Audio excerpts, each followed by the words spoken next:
First of all, I want to thank my family, my friends, the incredible people of Chicago and all over the country and the world who have prayed for me, who have supported me, who've shown me so much love. No one will ever know how much that has meant to me, and I will forever be grateful.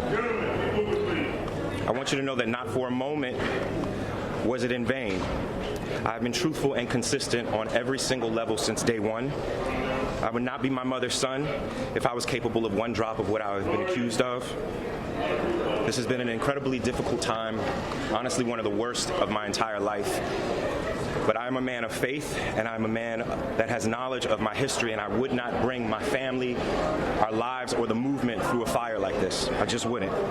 It seems that Jussie Smollett will go free after all, after he faked a hate crime, blaming white Trump supporters of being racist, and after it was revealed that he conducted this whole thing himself with the help of his 2 Nigerian friends, and after it was revealed that he was sending himself homophobic death threats, he will go free. All charges are dropped. According to NPR, prosecutors are dropping all charges against Empire actor Jussie Smollett in a surprising and controversial move that has exposed a stark fault line between Chicago's local authorities and their county and state counterparts. The decision on Tuesday appears to clear Smollett of allegations that he filed a false police report earlier this year when the actor, who is gay and black, claimed that he was attacked in Chicago in a possible hate crime. Prosecutors in Cook County, Illinois said they would not pursue the grand jury indictment against Smollett, which returned 16 felony counts of disorderly conduct against him. Tuesday's decision, according to the Cook County State's Attorney's Office, had to do in part with the actor's community service and bond payment to the city. After reviewing all of the facts and circumstances of the case, including Mr. Smollett's volunteer service in the community, an agreement to forfeit his $10,000 bond to the city of Chicago, we believe this outcome is a just disposition and appropriate resolution to this case. The office led by State Attorney Kim Foxx said in a statement emailed to NPR. But what they don't tell you is that volunteer service in the community Smollett was involved with was just working with one of the most powerful men in Chicago and longtime civil activist, Jesse Jackson. According to TMZ, Jussie Smollett logged a total of 18 hours of community service over 2 days with Jesse Jackson's organization, the Rainbow Push Coalition, and that was enough to satisfy prosecutors in Chicago. Honchos at Rainbow Push, a civil and human rights organization, tell us Jussie volunteered for the first time Saturday, putting in 8 hours from 10 a.m. to 6 p.m. He completed another 10 hours on Monday. We're told Jussie's service included stuffing membership envelopes, working in the group's bookstore to sell merchandise, and critiquing its Saturday broadcast. We're told he helped them with camera angles and also worked with the music director on a plan to build the choir. So that's it. All it took for Jussie Smollett to get free is to pay $10,000 in bond to the city of Chicago and work a total of 18 hours for Jesse Jackson's organization. This is a total disgrace. Such a disgrace that even the corrupt Democratic mayor of Chicago, Rahm Emanuel, called this a whitewash of justice. The city spent in resources to actually look over the camera, gather all the data, gather all information that actually brought the indictment by the grand jury on many, multiple different charges. Second is what I would call the ethical costs. And the ethical cost is you have, as a person who was in the House of Representatives when we tried to pass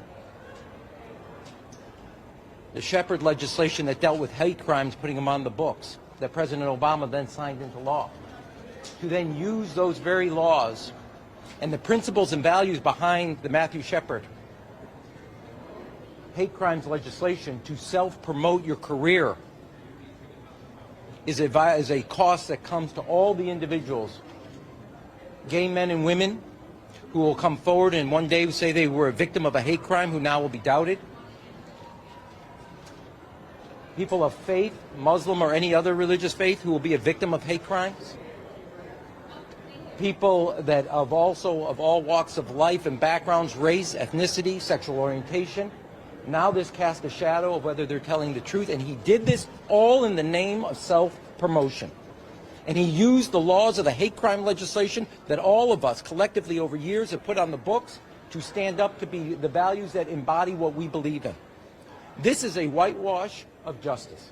And also Police Chief Eddie T. Johnson agreed with him. So listen, I'm sure we all know what occurred this morning.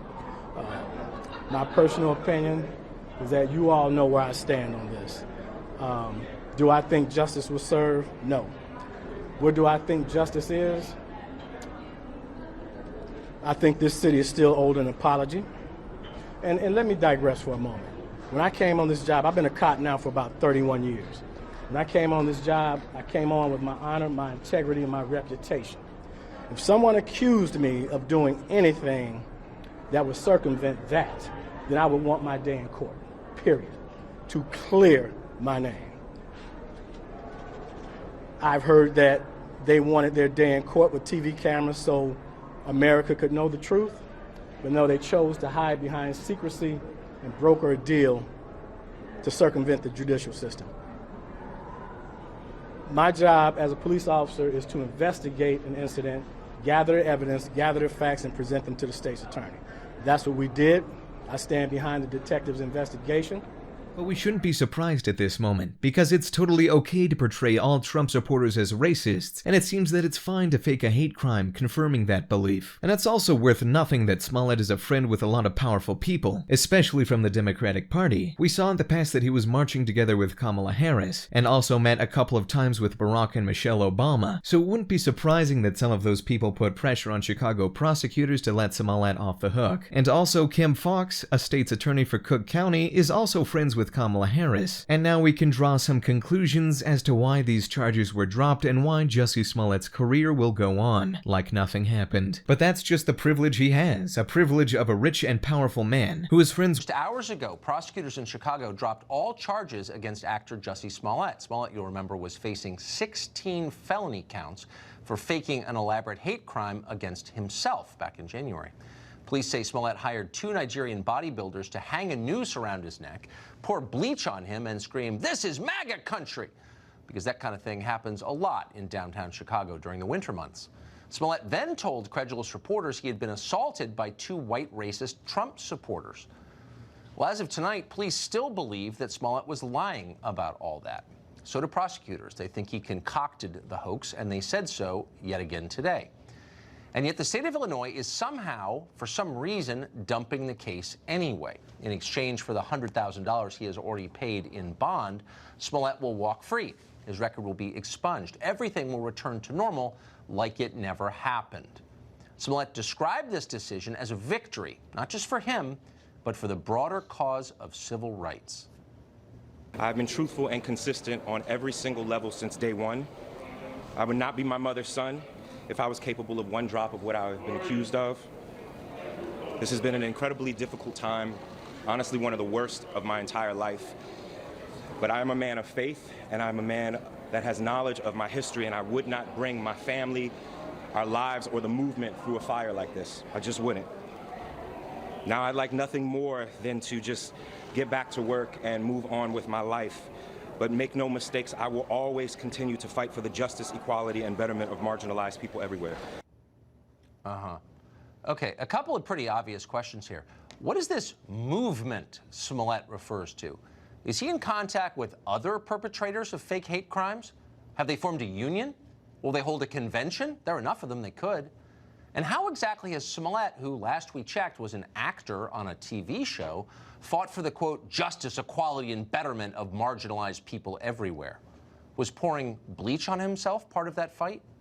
How do the noose and the Nigerian bodybuilders figure into Smollett's struggle for justice and equality? And by the way, why aren't the rest of us laughing at this? It is just too absurd. CNN doesn't think it's funny. They're taking Jussie Smollett very seriously, as they always have. Jeff Zucker's tiny spokesman emerged this afternoon to declare the whole thing an unfathomable mystery of faith, like the Shroud of Turin. We may never know.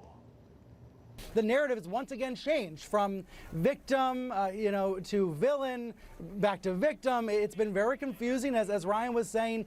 People don't know what to believe, and we may never really know what happened on the street that night in Chicago. We may never really know. So it looks like we're just going to have to agree to disagree on this whole Jussie Smollett thing. But wait, does anyone know any news reporters? They should have some free time these days, post-Russia hysteria. Maybe they could find out more about this. For example, why isn't Jussie Smollett concerned about the 2 white racists he says attacked him? Shouldn't he be leading the charge to lock these villains up? According to Smollett, they're still on the loose. They're free to assault other hapless biracial TV actors who are just looking to get a Subway sandwich at 2 a.m. in the morning on the streets of Chicago. And we need to stop them before they do. And what about the Chicago Police Department? It's led by an African-American chief, but that doesn't mean it's not part of the wider racist conspiracy. It must be. Chicago cops just framed Jussie Smollett as a liar and destroyed his reputation. And yet, for some reason, Smollett doesn't seem to care about that. He says he just wants to, quote, move on. That's odd. And what about the Nigerian brothers? Last month, both CNN and the Chicago Tribune reported the men had told police they'd rehearsed the attack on Jussie Smollett. Was that a lie? Will Smollett sue them now for defamation?